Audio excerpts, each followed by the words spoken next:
El segundo segmento de la película comienza nuevamente con la voz en over de un narrador que ambienta el cuento de Canastitas en serie, marcando las diferencias entre lo rural y lo urbano, el campo y la ciudad.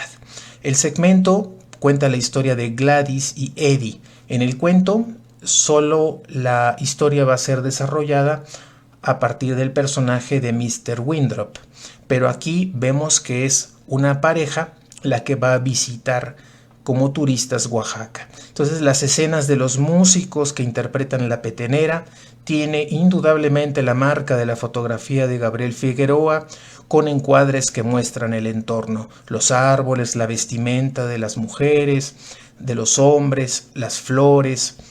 Y ahí Gladys le pide a una vendedora de flores que le diga dónde puede comprar algunas cosas típicas, a lo que ella le responde que en Tlacolula, ya que hay día de mercado. Mientras recorren los dos, la pareja de extranjeros, recorren Montalbán. Figueroa nos ofrece una bella fotografía de un atardecer, luego escenas del propio mercado. Gladys compra una máscara y regatea el precio, luego llega hasta el puesto de canastas en el que su esposo Eddie elogia el trabajo artístico y original del artesano, del vendedor, y Gladys le dice a Eddie: no le digas que te gustan, déjame regatear. Ellos desean comprar 8 canastas, pero el vendedor solo tiene 6.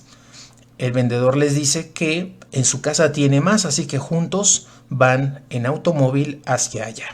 Ya en la casa del vendedor, los turistas le compran sus canastas por 50 pesos. La familia del vendedor ayuda a llevar las canastas al automóvil de los turistas.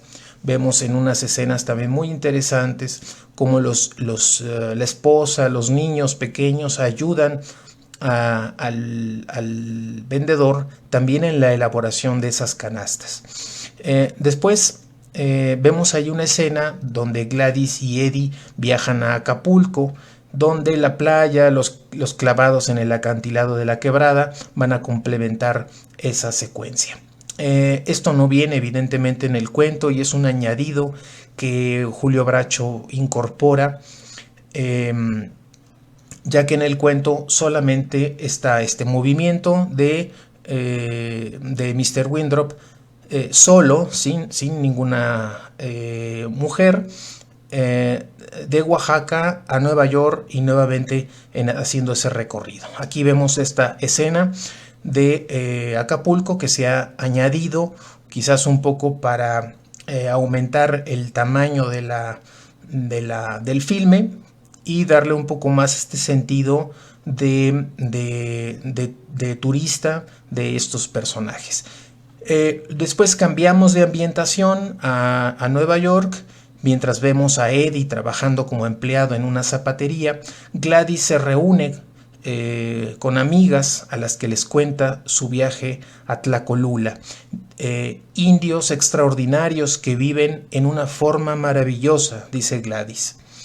Luego les entrega como regalo a cada una de ellas una canasta, a su elección, que ellas elijan la canasta que más les gusta. Una de las asistentes a la reunión pone la canasta en su casa y cuando su esposo llega la observa la canasta con mucho interés, le dice ¿qué es esto? Y ella le explica que es un regalo que ha recibido de una amiga, ya que el esposo ve que esa canasta puede servirle para la venta de sus chocolates franceses. Aquí ya nos acercamos más a las intenciones directas que habíamos encontrado en el cuento de Bruno Traven.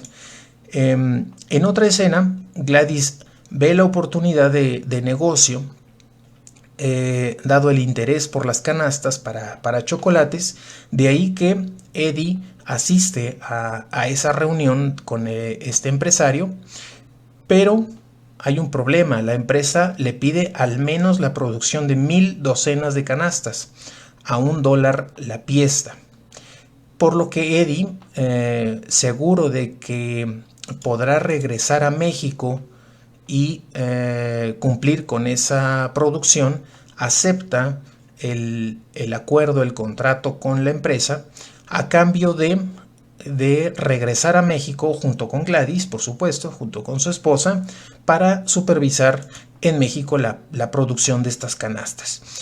Regresan a Oaxaca, le proponen el negocio al vendedor. Nuevamente, muy similar a como lo vamos a encontrar en el cuento, el vendedor le pide tiempo, le pide un día para que él pueda pensar si acepta o no hacer ese volumen de canastas. Regresan al otro día estos viajeros, estos extranjeros, y el vendedor le dice que es imposible que él pueda hacer tantas canastas. Le explica todo el proceso, muy similar a lo que vamos a encontrar en el cuento. Finalmente, ellas van a regresarse a Nueva York y a cancelar ese negocio que ellos ya pretendían cerrado. Y finalmente, el tercer segmento me parece que es el más apegado al cuento de Bruno Traven. Está situado en Cuernavaca. Hay que recordar que en el caso del cuento de Bruno Traven, este cuento se ambienta en el estado de Michoacán. Aquí vemos a una joven Luisa realizando diversas faenas que tienen que ver con el campo, con la cría de los animales, en fin, con todas estas actividades que tienen que ver con el campo. Y la llegada de Carlos, que será este personaje que en el cuento, recordemos, se trata de Juventino.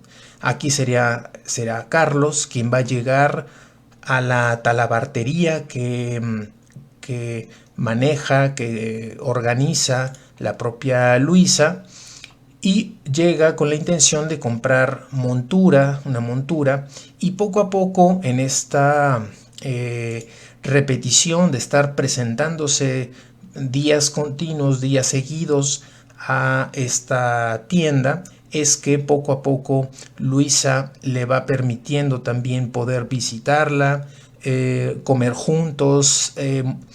Añaden, por ejemplo, elementos como no solamente visitar la hacienda de él, sino también actividades como montar a caballo juntos, hacer carreras. Se muestra la actitud rebelde de ella de manera muy lograda por la actuación la actuación de la actriz María Félix, que en un personaje que le queda de manera impresionante por su mismo carácter de ella también como persona.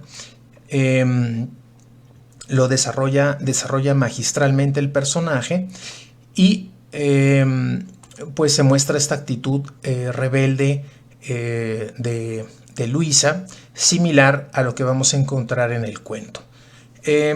Las escenas que tienen que ver con la boda incorpora evidentemente elementos o motivos que tienen que ver con la vida en el campo, la presencia de la música como el mariachi, y nuevamente las burlas de algunos de los invitados respecto a Carlos y su papel como autoridad para ese lugar, para esa cultura, para ese grupo de la vida en el campo.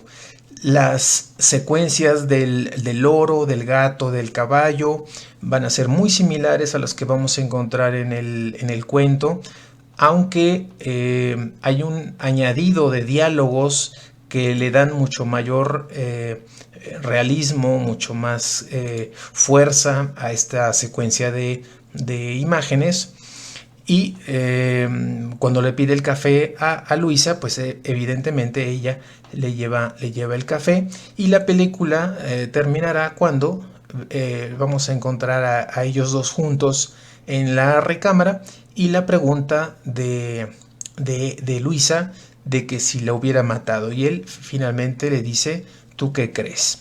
Aquí vemos entonces en esta película de Julio Bracho, en primer lugar, bueno, en la solución inesperada, cómo de alguna manera el abordar el tema de las relaciones fuera del matrimonio se traslada a personajes extranjeros y no a mexicanos, como lo tenemos en el cuento de Bruno Traven.